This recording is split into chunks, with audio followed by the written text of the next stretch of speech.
You know how I feel. You know how I feel.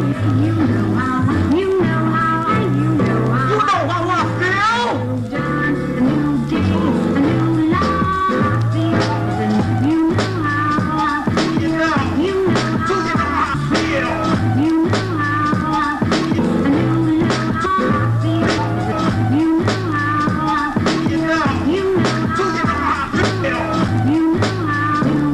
You know how I feel. What's good? It's your boy Trouble T Roy. Hit Don't Get Hit Boxing Talk, and we back with another one. About the future, I wish I had a certain fight coming up, but they heard beating on the storm coming, and I know what happened when the storm comes. You grab your boots and run. So we shall see what's next for me. Hopefully October or November we can get some in, but we shall see. まあそうですね。 And it goes. Yeah, so we just seen on Thursday morning up in Japan, or coming from Japan, Brian Norman Jr. versus Jin Sasaki. Brian Norman Jr. with a great knockout, very devastating knockout. Prayers go out to Jin Sasaki. Heard that he lost some memory after that knockout. I don't know if it was necessarily, it could have been a number of things, or it could have been all these things. A lot of punches to the head. That knockout blow, that left hook to the head, or the way his head landed on the pavement, or the canvas, I should say. And you would have thought he landed on pavement the way he hit the man. This is a pretty scary looking thing right there. But yeah, so prayers go out to him. I don't know what his condition is at the moment, but hopefully he's doing better. Hopefully everything is well for him. I don't know if this means retirement for him. Who knows? He's definitely a warrior. I didn't really like the way his corner handled him. I didn't like the way his corner handled him at all. He took a beating, especially in the last couple of rounds before the knockout. It shouldn't have even went that long, but that man stood it there and took whatever Norman gave to him until he couldn't take it no more.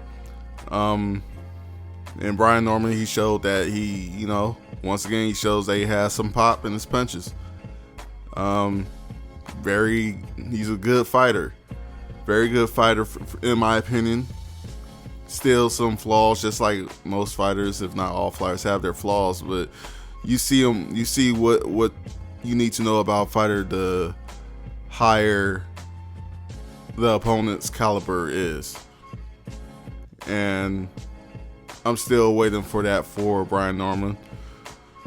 And of course, but shout out to Norman Jr. for what he did do that night. He went out to another country, did his thing, put on the show, made sure that the whole decision wasn't left in the judge's hands. He took out the opponent, then leave it to the refs. And outside of that, we got news about Boots Ennis, Jerome Boots Ennis, moving up to 154. Which I don't think that's a bad move for him, considering the way he looked in this last fight. Even though he did well in this last fight, you could tell in previous pictures before and during his weigh-in, he looked like he was well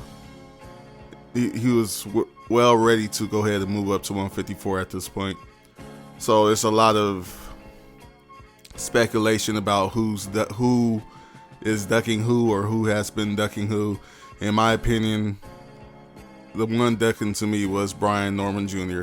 A lot of people gonna disagree. A lot of people will agree. I just know what I remember over the last half year, 6 months or so. Even Norman Sr. explained it on the Boxing Voice, and it kind of made it sound like, so you basically are admitting to ducking, because he claims that Eddie Hearn offered him $750 and they wanted more. But like I say, and a lot of other people say, that $750 was a few times more than Norman has ever made in his career so far for a fight. Then Norman Sr. goes on to mention people like David Avanesian for after he fought Crawford, all of a sudden, he was making more money. But from what I see, when he fought Boots, David Avanesian only made about $500,000. Given David Avanesian was not undefeated, nor was he a champion, but still he was well better known after he fought Crawford, which gave him a little more of a name, especially in the States. And he was a test for Boots Ennis, And on top of that, he's trying to compare that whole situation to, well, Norman is a champion, which he was, or which he is. Yes, he was a champion, but at the same time, it's like you're not a big name like that yet.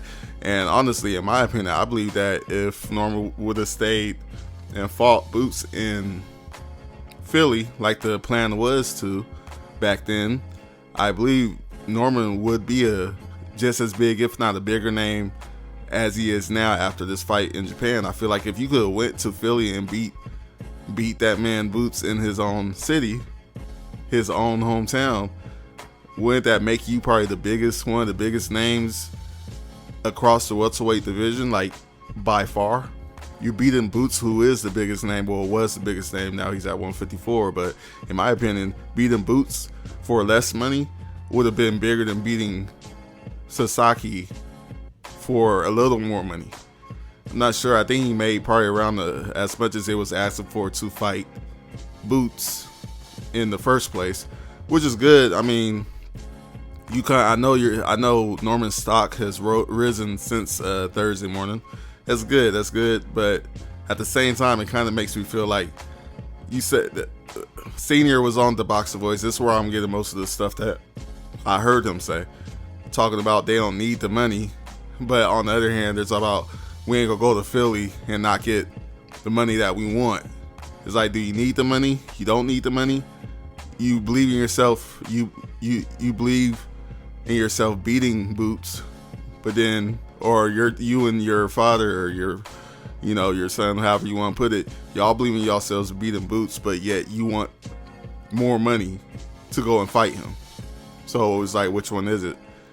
At the end of the day, it's not, I don't blame Norman for the way he moves, but don't talk like it. Like, yeah, we'll beat Boots, it don't matter. But then on the other hand, but we need this. I mean, Boots is the A side, or would have been the A side, period. He's had more main events. People know who he is, So it's neither here or there. Like I said, in my opinion, Norman Jr. and Senior ducked Boots.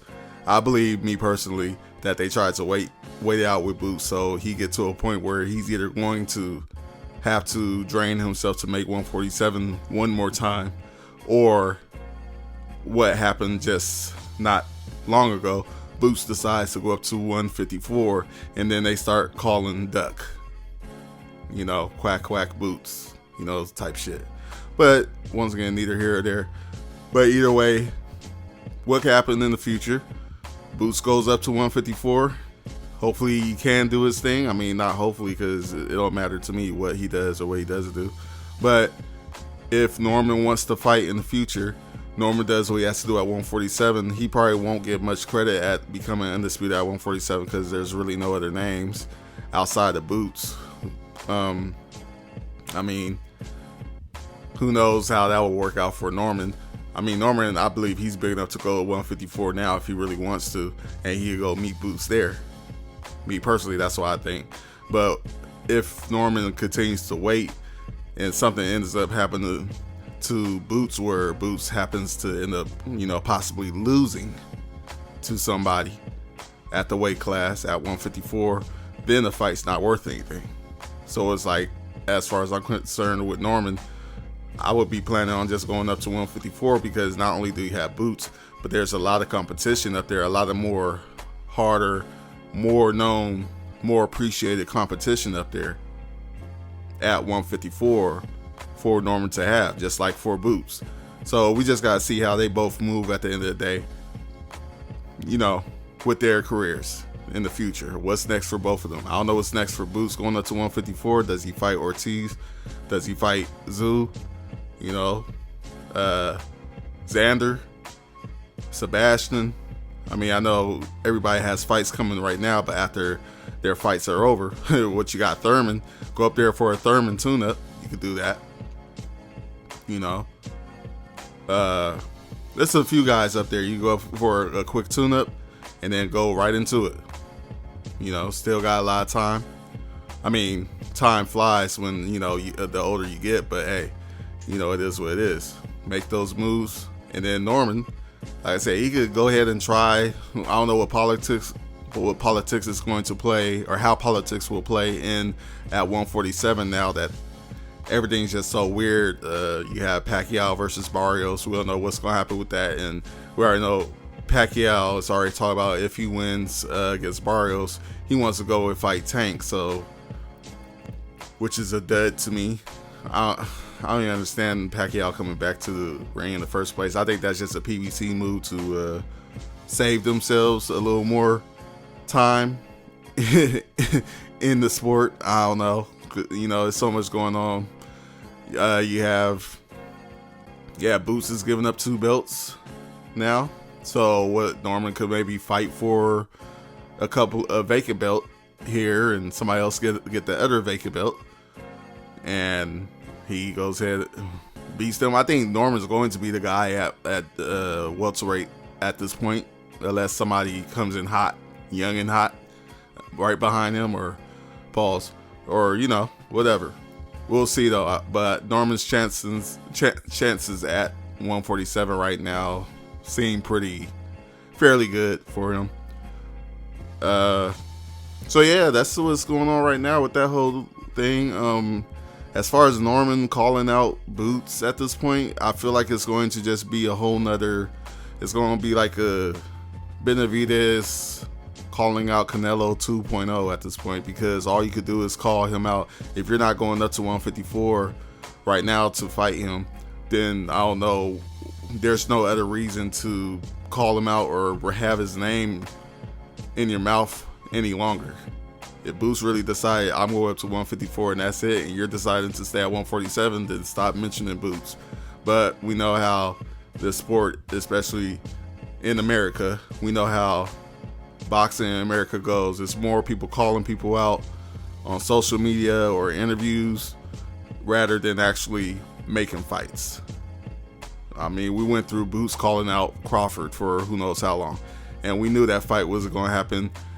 Boots knew that fight was going to happen because he even dropped out of the WBO rankings to go and chase after Spence when he had the opportunity to possibly fight Crawford.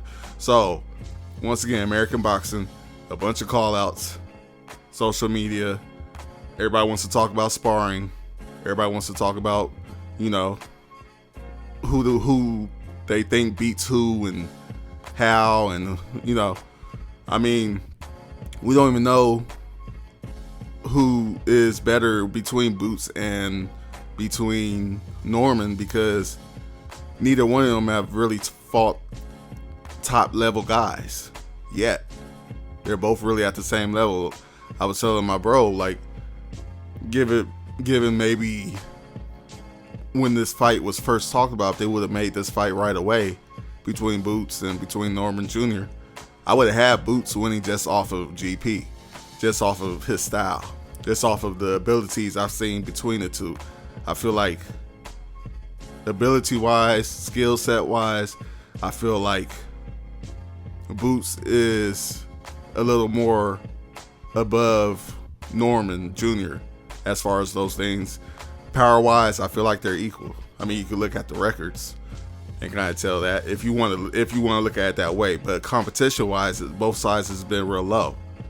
So you can't really say who's going to beat who, because neither one of them have shown anything against more higher tier competition.